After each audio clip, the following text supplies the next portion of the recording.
जय हिंद दोस्तों, मैं विशाल चतुर्वेदी आज आप लोगों को inverter and non inverter AC में क्या अंतर है इसके बारे में समझाने वाला हूं।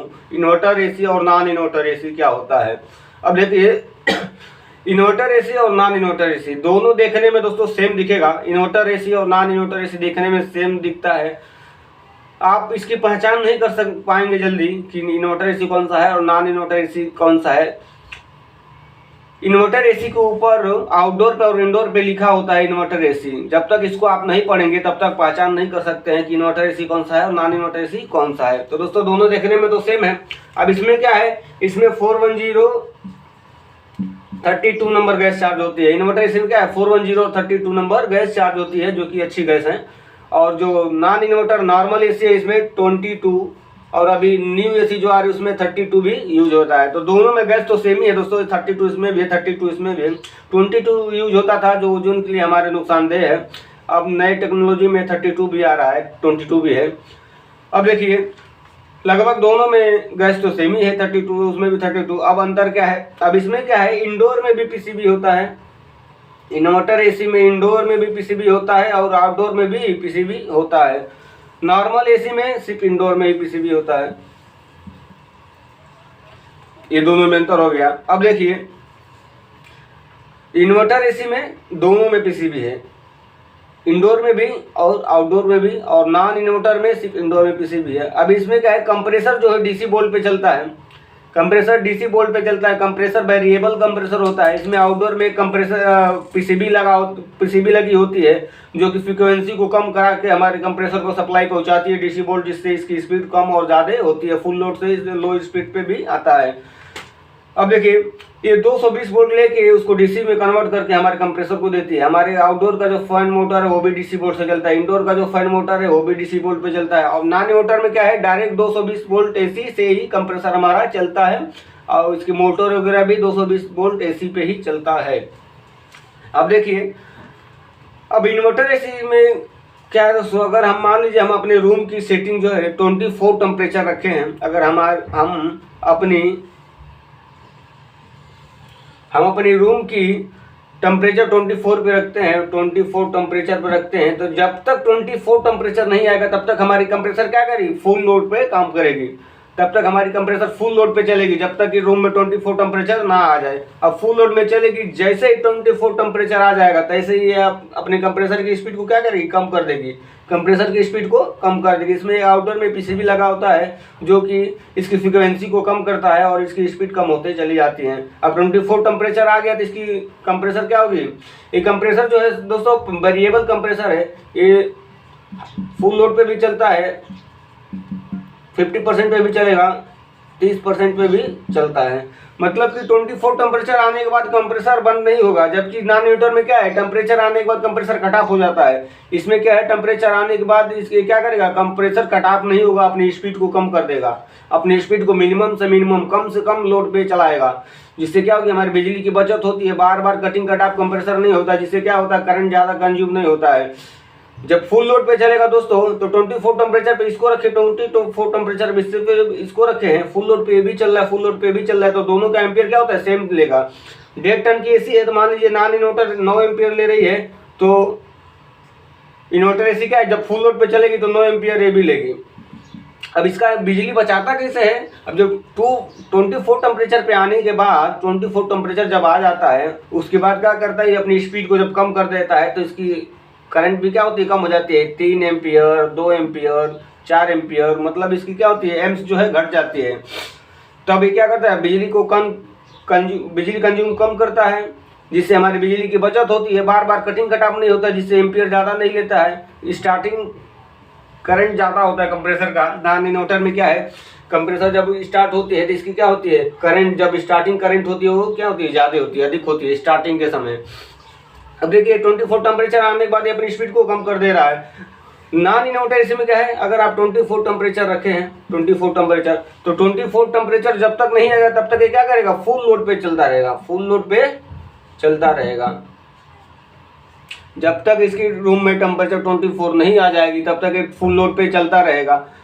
24 आने के बाद एक अपनी इसमें एक थर्मोस्टेट लगी होती है। जब इसको 24 टेम्परेचर रूम में आ जाता है तो इसकी पीसी कमांड देती है कि भाई अब तुम कंप्रेसर को कट ऑफ कर दो, हमारे रूम में टेम्परेचर आ चुका है। तो क्या करते हैं, कंप्रेसर को कट ऑफ कर देता है, बंद कर देता है। तो 24 टेम्परेचर रहता है। कुछ समय बाद टेम्परेचर बढ़ जाती है, जब रूम की गर्मी को ऑब्जर्व करता है तो टेम्परेचर क्या होती है 24 से 25 26 जब जाता है तो हमारी पीसीबी फिर थर्मोस्टेट कमांड देती है कि कंप्रेसर को स्टार्ट किया जाए। तो कंप्रेसर स्टार्ट होता है तो स्टार्टिंग करंट जो है ज़्यादा खींचता है, स्टार्टिंग करंट ज़्यादा होता है।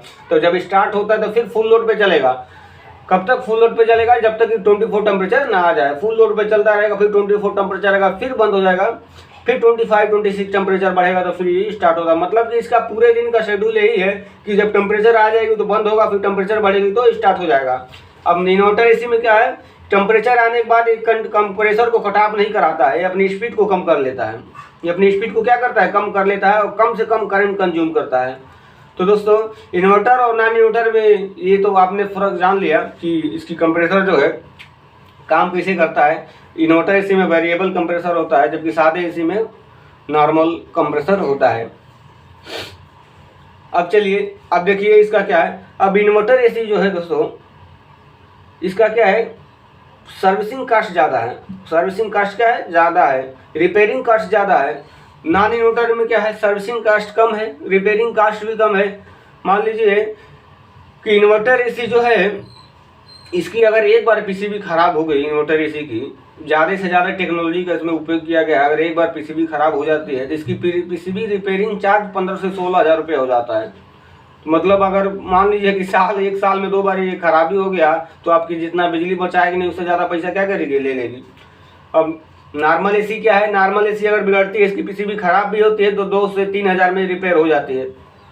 अब देखिए किसको इन्वर्टर एसी लेना चाहिए और किसको नॉन इन्वर्टर एसी लेना चाहिए। तो दोस्तों मेरा यही सलाह है कि आपको जो आपकी जो पसंद है वो तो लीजिए ही, लेकिन इन्वर्टर एसी इसको लेना चाहिए जो दिन भर पूरे दिन की यूज होता है, जो पूरे दिन यूज करता है एसी को, जिसको ज़रूरत हो पूरे दिन यूज करने का। मतलब जिस कंपनी वगैरह है जो सुबह से लेकर शाम तक नाइट में भी एसी चल रही है, उसको क्या है, इन्वर्टर एसी लेना चाहिए। क्योंकि जब पूरे लोड पे चलेगा, पूरे दिन चलेगा तो बिजली को क्या करेगा, 30 से 35% बचाता है। बिजली कितना बचाता है, 30 से 35%, 35 से 40% तक बिजली को बचाता है नॉर्मल एसी के तुलना में।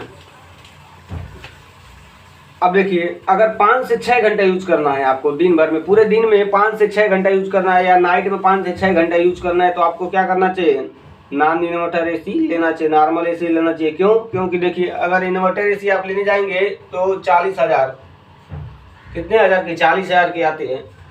नॉर्मल लेने जाएंगे तो क्या 25 से 30 हज़ार में आपको नॉर्मल एसी मिल जाएगी। अब बचत कितना हो रहा है, 10 से 15 हज़ार रुपया। अब 10 से 15 हज़ार रुपया बचत हो रहा है। आपको चलाना कितना है, 5 से 6 घंटा, 5 से 6 घंटा आपको चलाना है। तो ज़्यादा से ज़्यादा आपका बिल कितना, ज़्यादा नहीं आएगा। इसको क्या करना है, पूरे दिन चलाना है। तो अगर 5 से 6 घंटा नॉन इन्वर्टर चलाते हैं और 5 से 6 घंटा इन्वर्टर को भी चलाना है आपको, तो आप इन्वर्टर एसी ना लीजिए, नॉन इन्वर्टर एसी लेना बेटर है। क्योंकि आपका ज़्यादा कुछ बिजली में फ़र्क नहीं आएगा।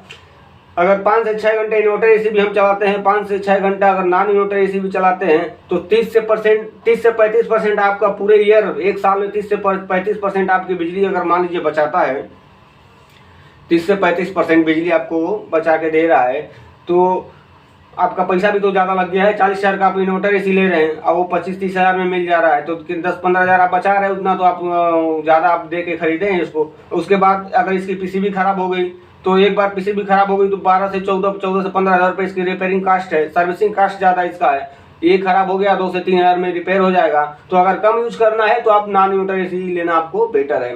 अगर ज़्यादा यूज करना है, पूरे दिन यूज करना है, तो आप पूरे दिन यूज करेंगे तो 24 टेम्परेचर आने के बाद ये क्या करेगा, अपनी स्पीड को कम कर देगा और दिन भर कम स्पीड में चलेगा, कम करंट खपत करेगा। तो ये 30 से 35% से 40% तक आपका बिजली बचाएगा। तब आपके लिए ये सही है। अगर कम यूज करना है तो नॉन इन्वर्टर लीजिए, क्योंकि इसमें पैसे भी कम 25 से 30 हज़ार में आ जाते हैं नॉन इन्वर्टर। इसका सर्विसिंग कास्ट कम है, रिपेयरिंग कास्ट कम है, कोई भी इसको आसानी से रिपेयर कर सकता है, जल्दी से जल्दी रिपेयर हो जाता है। इन्वर्टर एसी क्या है, अगर 5 से 6 घंटा ही चलाना है, अगर ये ले लिए, एक बार पीसीबी खराब हो गई तो जितना बिजली बचा रही है 5 से 6 घंटा में, उससे ज़्यादा आपकी क्या करेगी, रिपेयरिंग कास्ट ले लेगी, सर्विसिंग कास्ट ले लेगा, जल्दी आसानी से रिपेयर नहीं होता है। तो दोस्तों यही है इन्वर्टर और नॉन इन्वर्टर एसी में अंतर है, और किसको लेना चाहिए किसको नहीं लेना चाहिए भी आपको बता दिया। हाँ, इन्वर्टर एसी कौन से रूम में, कैसा रूम में लाना चाहिए। इन्वर्टर एसी के लिए दोस्तों, अगर बाहर से हमारे रूम के अंदर सनलाइट नहीं प्रवेश करता है, सनलाइट नहीं अंदर आती है, पूरा रूम एयर टाइट है, मतलब बाहर से कहीं ज़्यादा एयर नहीं आती है, उसके लिए इन्वर्टर एसी है।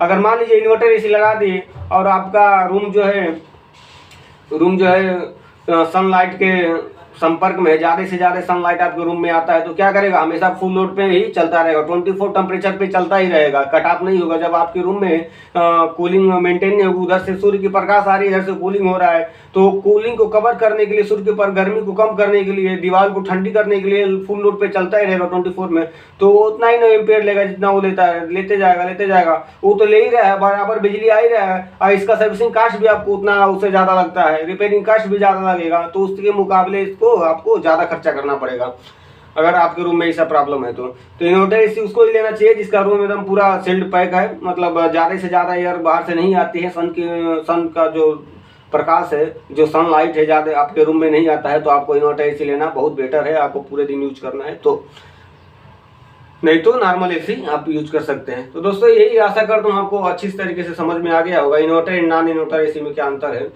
तो चलिए दोस्तों, अगर कुछ प्रॉब्लम हो, कुछ दिक्कत हो तो कमेंट जरूर करिए, मैं उसका जवाब जरूर दूंगा। हमारे चैनल को लाइक, सब्सक्राइब, कमेंट शेयर जरूर करें। चलिए नेक्स्ट वीडियो में मिलते हैं। नमस्कार, धन्यवाद।